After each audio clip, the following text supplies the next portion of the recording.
আছিস সবাই? অলরেডি কিন্তু আমরা পেপার লিক সেট 1 দিয়ে দিয়েছি, তো আজকে সেট 2। এখানে আমাদের বেশ কিছু কোশ্চেন আছে। অলরেডি পেপার লিক সেট 1 এ আমি অনেকগুলো কোশ্চেন দিয়েছি, ডিফারেন্ট চ্যাপ্টার থেকে আমি অনেকগুলো কোশ্চেন দেওয়ার চেষ্টা করেছি। ওগুলো ভালো করে পড়ে যাস, বারবার করে বলছি। এবং এটা হচ্ছে আমাদের পেপার লিক সেট 2। এখানেও কিন্তু প্রায় যাবতীয় যতগুলো চ্যাপ্টার আছে আমাদের সেকেন্ড সামেটিভ এক্সামে, সমস্ত চ্যাপ্টার থেকে বেছে বেছে কিন্তু কোশ্চেন নেওয়া হয়েছে। একদম সময় নষ্ট করিস না। আর একটা বিশেষ দ্রষ্টব্য সেটা হচ্ছে যে এখানে যা যা আমি কোশ্চেন দিয়েছি, প্রত্যেকটা কোশ্চেন কিন্তু আমাদের ইউটিউব চ্যানেলে, মানে এই চ্যানেলে ডিফারেন্ট চ্যাপ্টার্স এর যে ভিডিওস গুলো আমরা দিয়েছি সেখানে পুরোপুরি ভাবে করানো আছে। একটা কোশ্চেন এখানে এরকম নেই যেটা আমার করানো নেই। মানে আমরা আগে থেকেই বুঝে গেছিলাম যে কোন কোন কোশ্চেন আসতে চলেছে এবং কোন কোন কোশ্চেনগুলো ইম্পর্টেন্ট, সেগুলো আমরা অলরেডি আগে করে দিয়েছি। এবং সেই কোশ্চেনগুলোই কিন্তু আজকে বেছে বেছে আমি এই পেপার লিক সেট 2 এর মধ্যে রাখছি। একদম প্রথম থেকে লাস্ট অব্দি ভিডিওটা দেখিস, বারবার করে বলছি, একদম সময় নষ্ট করবো না। ফার্স্ট কোশ্চেন দেখ, এই কোশ্চেনটা কিন্তু খুব খুব খুব গুরুত্বপূর্ণ কোশ্চেন। কি বলছে আমাদের এখানে? বলছে এক্স যদি প্রপোর্শনাল টু 1/y হয় তাহলে এর মধ্যে কোনটা আমাদের কারেক্ট হবে। আচ্ছা, প্রপোর্শনাল সিম্বল তুলতে গেলে কি করতে হয়? প্রপোর্শনাল সিম্বল তুলতে গেলে একটা নন জিরো ধ্রুবক দিয়ে গুণ করে দিতে হয়। কোথায়? ডান দিকে। অলওয়েজ কিন্তু আমি গুণটা ডান দিকে করবো। কি বললাম? অলওয়েজ কিন্তু গুণটা ডান দিকে করবো। তোরা বলতেই পারিস যে কেন বাঁ দিকে গুণ করা হয় না? একটা প্রবলেম হয়, সেটা নিয়ে কথাবার্তা বলবো, চিন্তা করছি, একটা প্রবলেম হয়। তার জন্য আমরা অশূন্য ধ্রুবককে সবসময় ডান দিকে গুণ করি, বাঁ দিকে আমি গুণ করি না। সেটা আলাদা ব্যাপার। এবার এক্স যদি হয় equals to k by y, তাহলে এক্স ইন্টু ওয়াই হয়ে যাবে কি কে। কে হচ্ছে একটা অশূন্য ধ্রুবক, তার মানে অপশন সি ইজ কারেক্ট। দেখ, আমি কিন্তু বেশিরভাগ কোশ্চেনেরই সলিউশন এখানে করব না, বেকার বেকার আমি ভিডিওটাকে বড় করব না। এখানে আমি কিন্তু শুধুমাত্র যেগুলো ইম্পর্টেন্ট কোশ্চেন সেগুলো নিয়ে এসেছি। তোরা কোশ্চেনগুলোকে ভালো করে দেখ এবং নিজেরা করার চেষ্টা কর। আমি একটা কাজ করতে পারি, আমি এখানে টাইমারটা অন করে দিতে পারি, যেটা আমি আগের দিন ভিডিওতেও করেছিলাম। অবশ্যই কিন্তু টাইমার অনুযায়ী তোমরা নিজেরা সেই কোশ্চেনের অ্যান্সার দেওয়ার চেষ্টা করো। তাহলে আমি একদম সময় নষ্ট আমি করছি না। 10 সেকেন্ড করে আমি সময় দিচ্ছি। 10 সেকেন্ড সময়ের মধ্যে কি বলছি দেখ, ভালো করে দেখ। ও কেন্দ্রীয় বৃত্তের ব্যাসার্ধের দৈর্ঘ্য 5 সেন্টিমিটার। ও বিন্দু থেকে 13 সেন্টিমিটার দূরে পি একটি বিন্দু আছে। পি বিন্দু থেকে বৃত্তের দুটি স্পর্শকের দৈর্ঘ্য পি কিউ এবং পি আর। তাহলে পি কিউ ও আর চতুর্ভুজের ক্ষেত্রফল বের করতে বলেছে। একদম কর্ণ কোশ্চেন। আমাদের বৃত্ত হচ্ছে আমাদের কি, জলদি বল, আমাদের ও কেন্দ্রীয় বৃত্ত। এবং বাইরে একটা বিন্দু আছে হচ্ছে আমাদের পি। সেই পি বিন্দু থেকে আমাদের দুটো স্পর্শক অঙ্কন করা হয়েছে, পি কিউ এবং পি আর। ঠিক আছে, ওকে। এটা পি কিউ, এটা হচ্ছে পি আর। এবারে ও আর কিউটাকে জয়েন করলাম, ও আর আরটাকেও জয়েন করলাম। তাহলে এখানে একটা সুন্দর ও কিউ পি আর বা পি কিউ ও আর একটা চতুর্ভুজ তৈরি হয়েছে। তোকে এই চতুর্ভুজের ক্ষেত্রফল বের করতে হবে। এই চতুর্ভুজের ক্ষেত্রফল বের করলেই তোর কাছে আরেকটা জিনিস বলে দিয়েছে যে ভাই, এই বৃত্তের ব্যাসার্ধ হচ্ছে তোমার 5 সেন্টিমিটার। এই বৃত্তের ব্যাসার্ধের দৈর্ঘ্য তোমার হচ্ছে 5 সেন্টিমিটার। আর ও বিন্দু থেকে পি বিন্দুটা 13 সেন্টিমিটার, কি বললাম, 13 সেন্টিমিটার দূরে অবস্থিত। ও বিন্দু থেকে পি বিন্দুটা 13 সেন্টিমিটার দূরে অবস্থিত।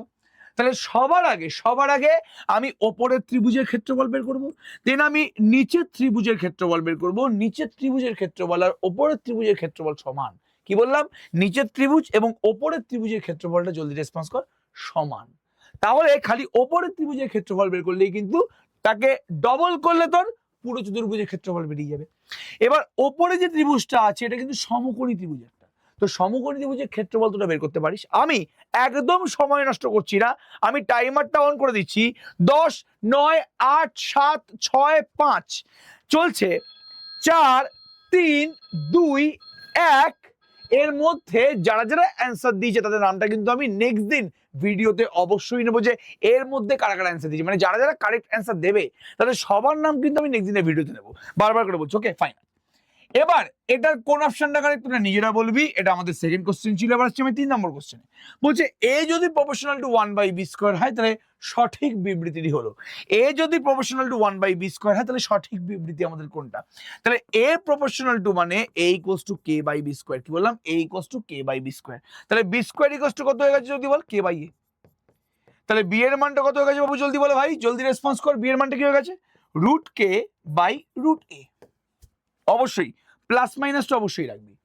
এবার যেহেতু √k একটা কনস্ট্যান্ট, তাহলে b প্রপোর্শনাল টু 1/± হয়ে গেছে। মাথায় একটা জিনিস রেখে দিবি যে আমাদের এই যে সিম্বলটা আছে প্লাস মাইনাস, সেটাকে কিন্তু আমরা এই ধ্রুবকের মধ্যে গণ্য করি না। তাহলে এখানে আমি বোথ সাইডে স্কোয়ার রুট করে দিয়েছি, এখানে রুট কে হয়ে গেছে, নিচে এ আছে, এটাকে আমি প্লাস মাইনাস রুটে লিখলাম। তাহলে আমাদের রুট ওভার কেটাই কিন্তু পুরোপুরি ধ্রুবক, প্লাস মাইনাসটা কিন্তু আমি ধ্রুবকের মধ্যে গণ্য করবো না, মানে এখানে অপশন ডি ইজ কারেক্ট। যাক চলো নেক্সট, এই কোশ্চেনটাও কিন্তু খুব ইম্পর্টেন্ট কোশ্চেন, বারবার করে বলছি। দেখি আমি টাইমারটা আগের মতনই অন করে দিই, দেখি এখানে কে কে অ্যান্সারটা দিতে পারে। এবিসি একটা ত্রিভুজ বলে দিয়েছে, একটি বৃত্তে পরিলিখিত এবং বৃত্তে পিকিউ আর বিন্দুতে স্পর্শক, কি বললাম, পিকিউ আর বিন্দুতে স্পর্শক। এপিটা বলে দিয়েছে, বিপিটা বলে দিয়েছে, এপি বলে দিয়েছে কত ভাই জলদি বলো, এপি বলে দিয়েছে তোর হচ্ছে 4 সেন্টিমিটার, বিপি তোর বলেছে হচ্ছে 6 সেন্টিমিটার, আচ্ছা এসি বলে দিয়েছে 12 সেন্টিমিটার, ঠিক আছে ওকে। আর বিসি বলেছে এখানে, বিসি বলেছে আমাদের এখানে x সেন্টিমিটার। তাহলে x এর মানটা এখানে বের করতে হচ্ছে, মানে একটা বৃত্ত আছে, বৃত্তকে স্পর্শ করে একটা সুন্দর ত্রিভুজ তৈরি করা হয়েছে, এবং এই ত্রিভুজের সাপেক্ষে এই যে নিচে যে আমাদের বেসটা আছে, মানে যে ভূমিটা আছে বিসি, তার মান বের করতে হবে। একদম পারবি তোরা, আমি গ্যারান্টি সহকারে বলতে পারি তোরা ডেফিনেটলি কোশ্চেনটা হবে, করোনা কোশ্চেন এটা হবে, ঠিক আছে ওকে। নেক্সট, দুটি বৃত্তের ব্যাসার্ধের দৈর্ঘ্য 3.5 সেন্টিমিটার ও 2 সেন্টিমিটার, বৃত্ত দুটি পরস্পরকে অন্তঃস্পর্শ করে, অন্তঃস্পর্শ করছে পরস্পরকে, তো তাহলে এটা একটা, এটা একটা, ঠিক আছে ওকে। এটা হচ্ছে বড় বৃত্তের কেন্দ্র, এটা হচ্ছে আমাদের ছোট বৃত্তের কেন্দ্র। এবার বলছে বৃত্তের ব্যাসার্ধের দৈর্ঘ্য 3.5 সেন্টিমিটার আর 2 সেন্টিমিটার, তাহলে এটা তোর হচ্ছে 3.5 সেন্টিমিটার আর এটা তোমার হচ্ছে 2 সেন্টিমিটার, ঠিক আছে।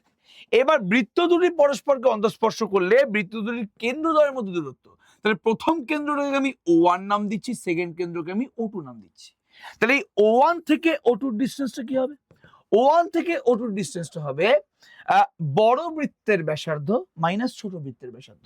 বড় বৃত্তের ব্যাসার্ধ কি জলদি বলো 3.5, আর ছোট বৃত্তের ব্যাসার্ধ কি জলদি বলো 2, তাহলে 1.5 সেন্টিমিটার আসছে, তার মানে অপশন সি ইজ কারেক্ট। যারা যারা সি অপশন কারেক্ট বলেছিস তারা অবশ্যই কিন্তু ঠিক অ্যান্সার দিয়েছিস। ছোট ছোট কোশ্চেনগুলো আমি করিয়ে দিচ্ছি এখানে, অলরেডি গুলো আগে করানো আছে, বাট বড় কোশ্চেনগুলো কিন্তু নিজেরা অবশ্যই দেখে নিবি, আগে আমি করিয়েছি। নেক্সট কোশ্চেন, খুবই ইজি একটা কোশ্চেন, আই থিঙ্ক এই কোশ্চেনের অ্যান্সারটা সবাই দিতে পারবে। দেখে আমি 20 সেকেন্ড টাইমিং রাখছি এখানে। এক্স বলে দিচ্ছে প্রপোর্শনাল টু 1/y, মানে এক্স ইকুয়ালস টু কি হয়ে যাবে, ky y। বলছে y এর মান 2 এর 5, যখন x এর মানটা 5, তার মানে y এর জায়গায় তুমি 2 এর 5 লেখো, x এর জায়গাতে 5 লিখতে পারবে। y এর জায়গায় 2 এর 5, x এর জায়গায় 5, 5 5 কেটে গেল, k এর মানটা হয়ে গেল 2। এবার k যদি 2 হয়ে যায়, k যদি 2 হয়ে যায়, তাহলে x এর মানটা হয়ে গেল 2/y, কি বললাম 2/y। এবার আমায় বলেছে x এর মান যদি 1/6 হয় তাহলে y এর মানটা কত। এবার আমি x এর জায়গায় 1/6 লিখে দিচ্ছি, তাহলে y এর মানটা কত হয়ে গেছে বাবু জলদি বল, 6 দুগুণে 12 হয়ে গেছে, তার মানে অপশন সি ইজ কারেক্ট। যারা যারা অপশন সি কারেক্ট বললি তারা অবশ্যই খুব ভালো করে বুঝতে পেরেছি যে কিভাবে অঙ্কটা হলো। প্রথমে আমি এই কন্ডিশনটা সাহায্য নিয়ে ভেদ ধ্রুবকের মান বের করলাম, কি বললাম, ভেদ ধ্রুবকের মানটা বের করলাম। দেন সেই ভেদ ধ্রুবকের মানটা বসিয়ে দিলে x এবং y এর মধ্যে একটা সম্পর্ক চলে আসছে, সেখানে x এর জায়গায় 1/6 বসিয়ে y এর মানটা আমি বের করে ফেলেছি, 12 বেরিয়ে গেছে। নেক্সট, এটার জন্য আমি একদম 20 সেকেন্ড সময় দিচ্ছি, বারবার করে বলছি ভাই, দুটি নিরেট গোলকের ব্যাসার্ধের অনুপাত হচ্ছে 1:2। ব্যাসার্ধের অনুপাতটা বলে দিয়েছে ভাই, জলদি বলো 1:2। তাদের আয়তন অনুপাত কি হবে, ইস কি খাজা কোশ্চেন রে। তাহলে ব্যাসার্ধের অনুপাত, তাহলে r1/r2 মানে কি হবে 1/2, আর আয়তনের অনুপাতটা কি হবে জলদি বল, 4/3 pi r1 cube by 4/3 pi r2 cube. কি রে, সময় তো পেরিয়ে যাচ্ছে, তোরা এখনো পর্যন্ত 20 সেকেন্ডের মধ্যে অ্যান্সার দিতে পারছিস না, এটা তো খুব লজ্জার ব্যাপার। আর তার থেকে বড় লজ্জার ব্যাপার, আমি 20 সেকেন্ডের মধ্যে করতে পারছি না, তোদেরকে আর কি বলবো, আমি কিছু বলার নেই আমার এখানে। যাক চলো বাদ দাও।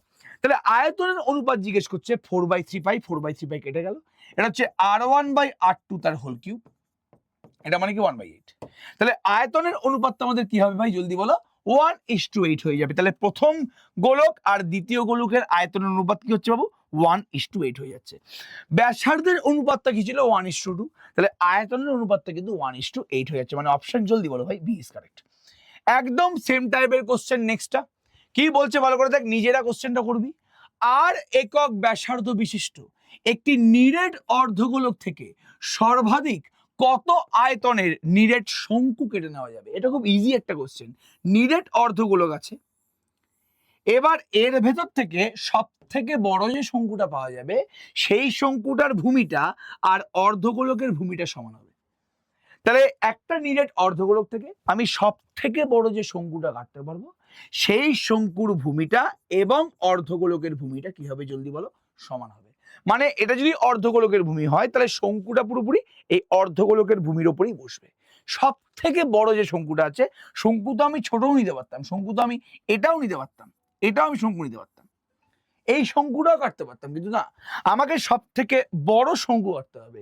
তাহলে সব থেকে বড় শঙ্কু মানে অর্ধগোলকের যে ভূমিটা আছে মানে বৃত্তটা আছে সেটা এবং শঙ্কুর যে ভূমিটা আছে মানে বৃত্তটা যেটা সমান। ঠিক আছে, ওকে।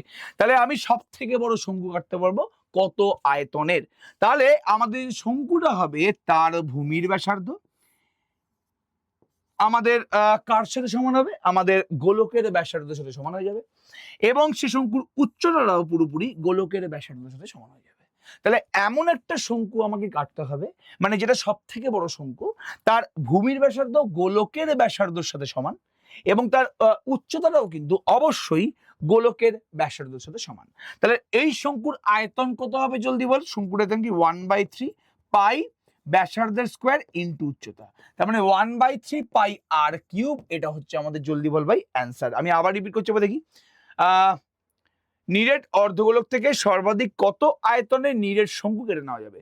শঙ্কু তো তাহলে 1/3 পাই আর স্কোয়ার, 1/3 পাই আর স্কোয়ার এইচ। তাহলে এখানে একটা অপশানে কাইন্ডলি ভুল আছে মনে হচ্ছে আমার, এটা বোধহয় 3 হবে, কারণ দুটো অপশনই দেখ 4 আছে, তাহলে অপশন সিটা কারেক্ট হবে।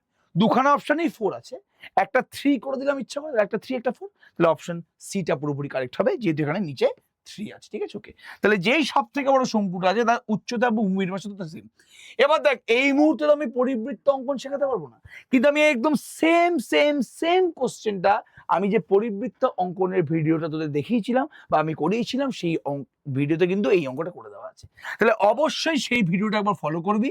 এবং পরিবৃত্ত অঙ্কনের কি দিয়ে দিয়েছে আমাদের এখানে, দিয়েছে এবিসিডি একটি চতুর্ভুজ যার এবিটা হচ্ছে 4, বিসিটা হচ্ছে 7 আর সিডি 4, এই তিনটে বাহুর দৈর্ঘ্য বলে দিয়েছে। আর এবিসিটা বলেছে 60 ডিগ্রি, বিসিডিটা বলেছে 60 ডিগ্রি। তাহলে এবিসি এর পরিবৃত্ত অঙ্কন করো।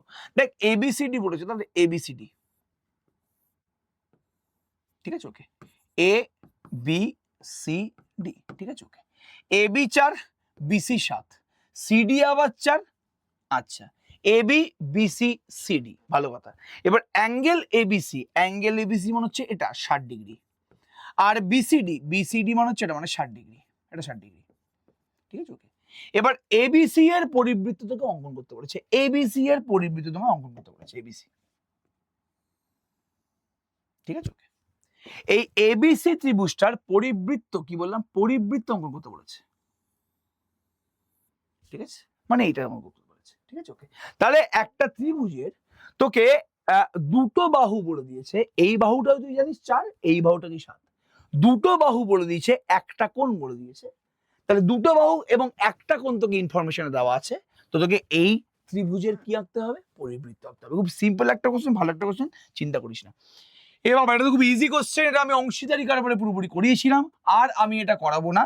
কি বলছে একবার দেখ, তিনজন অবসরপ্রাপ্ত ব্যক্তি 19,500 টাকা, 27,300 টাকা এবং 15,600 টাকা মূলধন নিয়ে একটি লেদ কারখানা স্থাপন করার 1 বছর পর দেখলেন যে 43,200 টাকা লাভ হয়েছে। ওই লাভের 2/3 অংশ তারা সমানভাবে ভাগ করছে এবং বাকি অংশ মূলধনের অনুপাতে ভাগ করে নিচ্ছে। কে কত টাকা পাবে? খুবই ইজি একটা কোশ্চেন, ভালো একটা কোশ্চেন, এটা কিন্তু খুব গুরুত্বপূর্ণ কোশ্চেন, ঠিক আছে। নেক্সট, একটি অংশীদারি ব্যবসায় 3 জনের মূলধনের অনুপাত হচ্ছে 3:8:5 এবং প্রথম ব্যক্তির লাভ তৃতীয় ব্যক্তির লাভের থেকে 60 টাকা কম। তাহলে মূলধনের অনুপাত বলে দিয়েছে এবং প্রথম ব্যক্তির লাভ তৃতীয় ব্যক্তির লাভের থেকে 60 টাকা কম হলে ব্যবসায় মোট কত লাভ হয়েছিল। আমি কি বলেছি, মূলধনের অনুপাত এবং লভ্যাংশের অনুপাতটা সমান হবে। যদি কোশ্চেনে কিছু বলে দেওয়া না থাকে তাহলে মূলধনের অনুপাত এবং লভ্যাংশের অনুপাতটা সমান হবে। তাহলে সেই সূত্রে তুই প্রথম ব্যক্তির লাভ তৃতীয় লাভের থেকে 60 টাকা কম, এটা দিয়ে একটা ইকুয়েশন বানানোর চেষ্টা কর, সেখান থেকে মোট কত টাকা লাভ হয়েছিল তুই বুঝতে পেরে যাবি। আরেকটা খুব সুন্দর জিনিস, আমি যদি মোট টাকা ধরে নিই এক্স, মোট লাভ হয়েছিল এক্স টাকা, তাহলে প্রথম ব্যক্তির লাভ কত হয়েছিল, যেহেতু মূলধনের অনুপাত আর লাভের অনুপাত সেম, তাহলে লাভের অনুপাতটা 3:8:5। তাহলে যদি মোট লাভ হয় x টাকা, তাহলে প্রথম ব্যক্তির লাভ কত টাকা হয়েছিল, প্রথম ব্যক্তির লাভ হয়েছিল 3x/16 টাকা। আর তৃতীয় ব্যক্তির লাভ হয়েছিল কত, জলদি বলো, 5x/16 টাকা।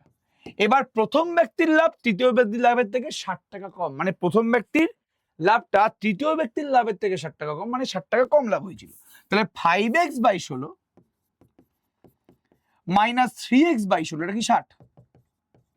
তার মানে কি 2x/16 মানে 60, মানে x/8টা হচ্ছে তো 60, তার মানে হ্যাঁ x এর মানটা হচ্ছে 480 রুপিস, মানে টোটাল হচ্ছে তোমার 480 টাকা লাভ হয়েছিল। তাহলে এখানে একদম সুন্দর একটা কোশ্চেন, খুব ইজি একটা কোশ্চেন, তোরা একদিন বুঝতে পেরে গেছিস। এটা ভেদের কোশ্চেন, গ্যারেন্টি সহকারে বলছি তোরা পারবি। এখানে a proportional to b, b proportional to c বলে দিয়েছে। তাহলে a equals to k1 into b আর b ইকুয়ালস টু তোমার হচ্ছে k2 ইন্টু c। b এর মানটা বসিয়ে দে, b এর মানটা বসিয়ে দিলে কি হবে, k1 k2 c হয়ে যাবে। তাহলে a এর মানটা হয়ে গেল k1 k2 c, b এর মানটা হয়ে গেল k2 c। এই দুটো ইনফরমেশনের সাহায্য নিয়ে এই দুজনকে তোমার প্রপোর্শনাল দেখাতে বলেছে। এবার দুটো রাশি প্রপোর্শনাল মানে কি, দুটো রাশি প্রপোর্শনাল মানে ওদের ভাগফলটা হচ্ছে ধ্রুবক। দুটো রাশি প্রপোর্শনাল মানে, দুটো রাশি প্রপোর্শনাল মানে ওদের ভাগফলটাকে তোমার, জলদি রেসপন্স করো, ধ্রুবক দেখাতে হবে। তাহলে কিছুই করার দরকার নেই, এইটার এবং এটার ভাগফলটাকে তোমার ধ্রুবক দেখাতে হবে। কিছুই করতে হবে না, এ এর জায়গায় k1 k2 c বসিয়ে দাও আর b এর জায়গায় k2 c বসিয়ে দাও, ব্যাস ভাগফলটা কিন্তু ধ্রুবক দেখিয়ে দে, গল্প শেষ। শোলা দিয়ে তৈরি একটি শঙ্কু আকৃতির মাথার টোপরের ভূমির বাইরের দিকে, এটা বড় বড় কোশ্চেন ভাই, এটা একদম আমার করানো কোশ্চেন, প্লিজ প্লিজ। আমি শঙ্কুর যে চ্যাপ্টারটা আছে সেই চ্যাপ্টারের ভিডিওগুলো কাইন্ডলি একবার দেখিয়ে নে প্লিজ, আমি কিন্তু এটা করে দিয়েছিলাম। শোলা দিয়ে তৈরি একটি শঙ্কু আকৃতির মাথার টোপরের ভূমির বাইরের দিকের ব্যাসার্ধের দৈর্ঘ্য হচ্ছে 21 সেন্টিমিটার, টোপরটির ওপরিভাগ রাংটা দিয়ে মুড়তে, একটা টোপর আছে ভাই, মানে পুরো শঙ্কু, এই টোপরের উপরিভাগটা রাংটা দিয়ে মুড়তে হচ্ছে। তাহলে 10 পয়সা হিসাবে, প্রতি বর্গ সেমি 10 পয়সা হিসাবে 57 টাকা 75 পয়সা খরচা হলে টোপরটির উচ্চতা এবং তির্যক উচ্চতা বের করতে বলেছে। তাহলে একদম সিম্পল জিনিস, খুব ভালো জিনিস। টোপরটির ওপরটা রাংটা দিয়ে মোড়াতে তোর 57 টাকা 75 পয়সা খরচা হয়েছে আর 10 পয়সা পার বর্গ সেমি হিসাবে। তাহলে টোটাল আমার ক্ষেত্রফলটা পেয়ে গেলাম, টোটাল ক্ষেত্রফল পেয়ে গেলাম মানে বাইরের ক্ষেত্রফল পেয়ে গেলাম, মানে পাই ইন্টু আর ইন্টু এল পেয়ে গেলাম। এখান থেকে আমরা তির্যক উচ্চতা পেয়ে যাব, ভূমির ব্যাসার্ধ আমরা অলরেডি জানি, তির্যক উচ্চতা আমি জানি, তাহলে আমি এমনি উচ্চতাটা পেয়ে যাবো, একদম গ্যারান্টি সহকারে। করোনা কোশ্চেন আমাদের চিন্তা করার দরকার নেই। নিরেট শঙ্কু আকৃতির একটি কাঠের খেলনার ভূমিতলের ব্যাসার্ধ, এটা একদম করোনা কোশ্চেন। নিরেট শঙ্কু আকৃতির একটি কাঠের খেলনার ভূমিতলের ব্যাসার্ধ, একদম শঙ্কুর কোশ্চেন, হ্যাঁ। এর ভূমিতলের ব্যাসার্ধ, ভূমিতলের ব্যাসটা আমাদের 10 বলে দিয়েছে, ব্যাস 10 মানে ব্যাসার্ধ 5। খেলনাটির বক্রতলে প্রতি বর্গ সেমি 2 টাকা 10 পয়সা হিসাবে পালিশ করতে 429 টাকা খরচা। তাহলে এই ওপরের যে পোর্শনটা আছে, এই ওপরের পোর্শনটা, মানে এটা যদি আমাদের শঙ্কু হয়, শঙ্কুর একদম ওপরের পোর্শনটা, বেঁকানো পোর্শনটা, এটা প্রতি বর্গ সেমি 2 টাকা 10 পয়সা হিসাবে 429 টাকা খরচা হয়।